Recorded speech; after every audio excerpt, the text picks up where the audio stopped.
Alright, and welcome back to our next lesson in the Next Gen Garage series.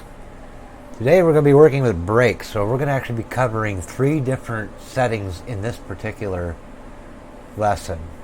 We're going to be looking at the front MC, which is the front master cylinder, and we're going to be looking at the rear MC, which is the rear master cylinder, and then we're going to be looking at the front brake bias.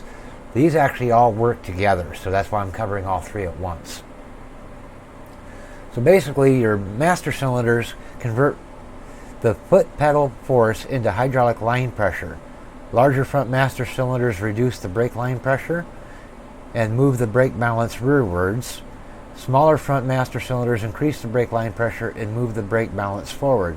Low downforce configurations may require larger master cylinders, whereas high downforce configurations may require smaller ones. And basically what this is used for fine-tuning the amount of braking action going to each wheel, so that when you go into the corner or go to apply the brakes, when you go into the corner, you can adjust this to help keep from locking up the brakes. Say for instance you got a car that when you're getting ready to go into the corner, it wants to lock up the left front brake. You can adjust the master cylinders as well as the front brake bias to adjust that out, so that the car, when you get into the brakes, the car doesn't lock the wheel up someplace. So we'll show you what that does. And the settings are 14 millimeters all the way to 25 millimeters. So we got about a 10 millimeter split. So with the smallest one, they say that one is supposed to give us the maximum amount of pressure. And we're going to set our brake bias to 50%.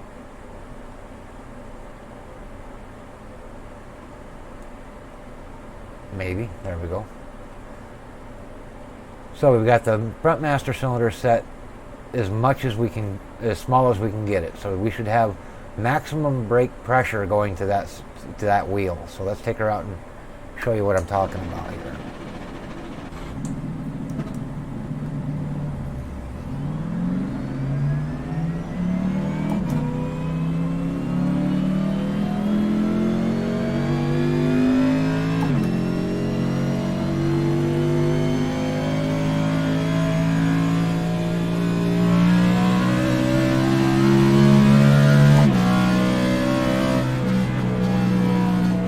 Speed up to the car, and then when we're coming down the straightaway, I'll lock the brakes up.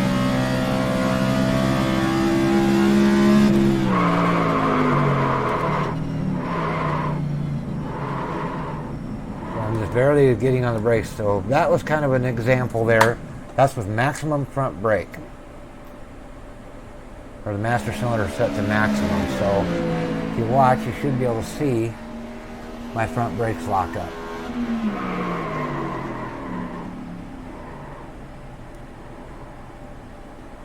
That's not a very good shot, but that's basically kind of what was going on there. Actually, let's see if we can adjust that. Let's watch the right front suspension versus the where is this? Is the front suspension? I don't think we have one. Okay, left front. Yep, there it is. So we'll watch the left front suspension as we run.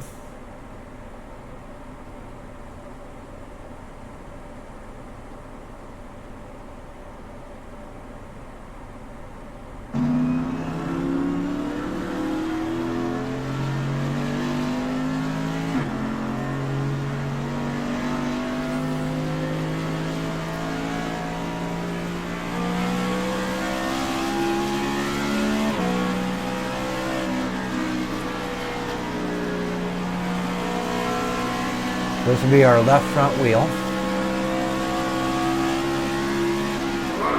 And here I'm on the brakes.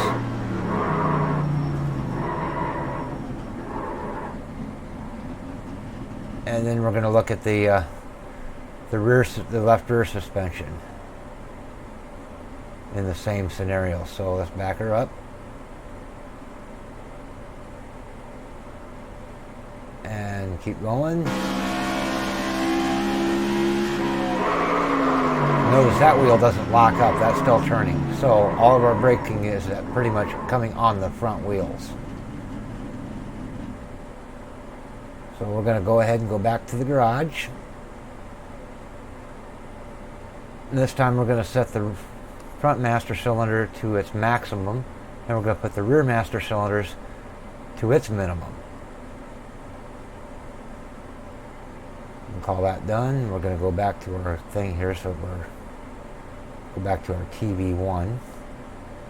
And now we're going to go out and show you what this one does. So, just like before, we're going to take a lap, and then I'm going to hammer them coming down the front stretch. And try not to spin the thing out in the process.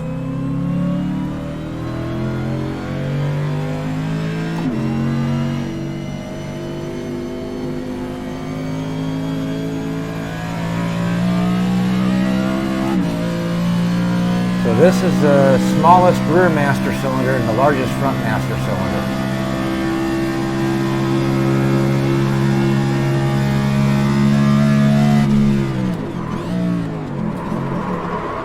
Yep, see? As soon as I step on the brakes, right around she comes because there's a slight banking in the corner. There's nothing we can do about it. We'll just go until it blows up. So we'll look at the replay here. And before we get there, we're going to go up to our left front suspension, and we'll show you what that wheel's doing.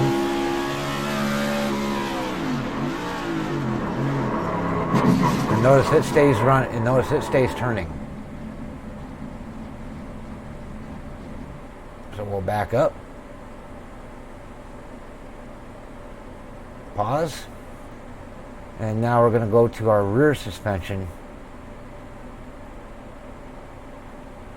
and watch what happens here. Now it's probably going to be better to actually look at the right rear because that's the one that's probably locking up. So let's back it up.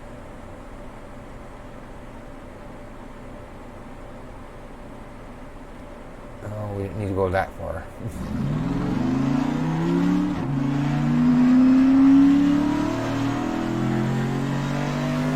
So we're going to look at the right rear suspension. And this is going to be where we stomp on the brakes good and hard.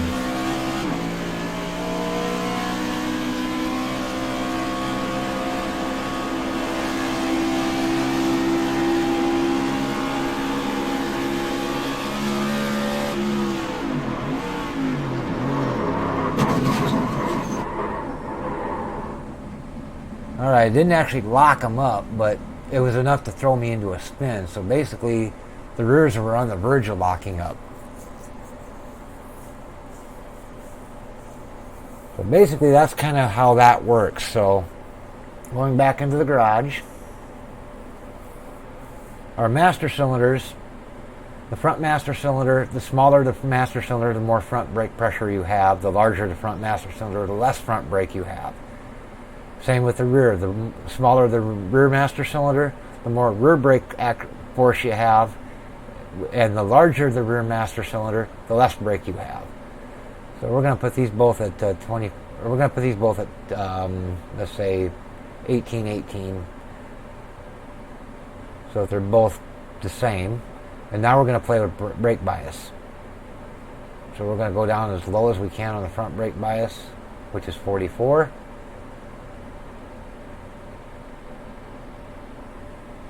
And we're going to go out and run the car on the track. This should make the rear brakes lock up before the fronts.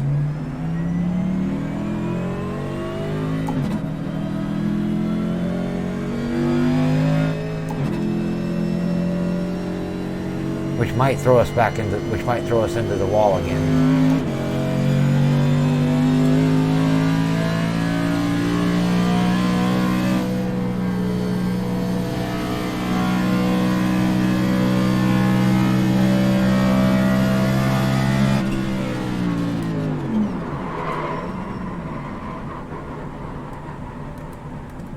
Alright, so let's watch and see what the brakes were doing. I don't know how well we'll see this because of the camera angles and stuff, but let's switch it over to our TV camera.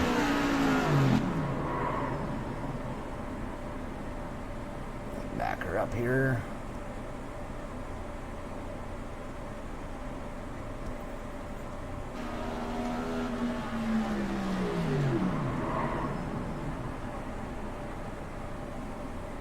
the rear brakes didn't lock up. But the fronts did just slightly. Let's jump into the garage.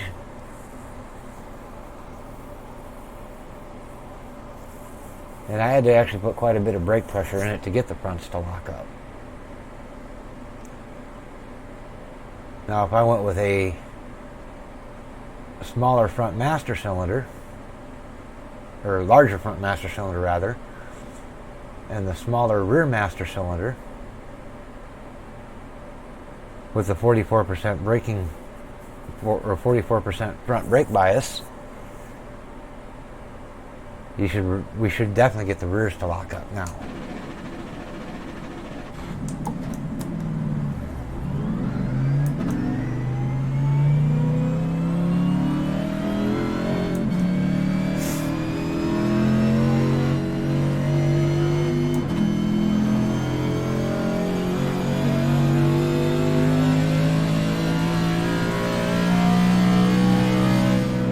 We'll go out on the track and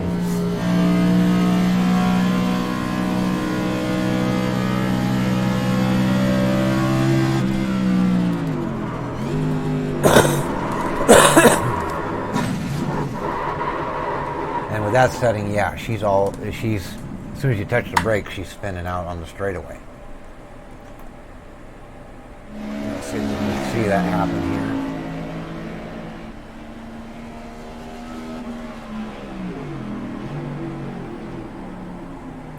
Yeah, she don't even get a full chance to fully lock up before she's out of control. And then by comparison,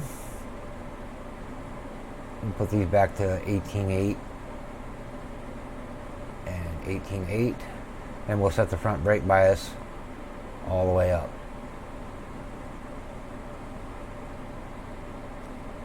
And 18.8, there we go. And apply. Done. And we'll show you this one.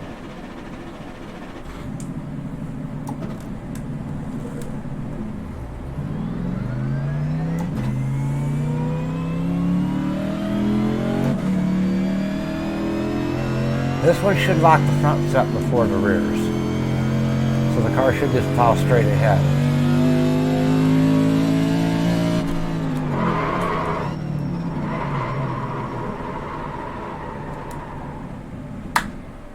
Well, let's go ahead and pull the thing out and look at the footage.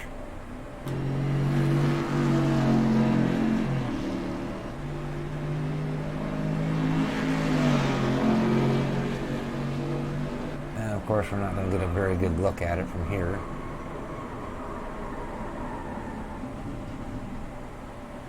But anyway, that's basically how the brakes work. So, in summary,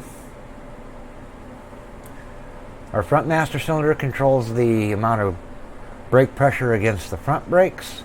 Smaller means more pressure. Rear master cylinder controls the amount of pressure going to the rear brakes. Again, smaller means more pressure. And then the front brakes bias is the amount of brake action between front and rear from both master cylinders. And you use the combination of all three of these to tune your brakes so that when you're on the brakes getting into the corner, the brakes don't actually lock up and throw you into a spin, or lock the front brakes up and send you head on into the wall. And you can actually use these to help tune the car to help it brake or help it turn with the brake pedal.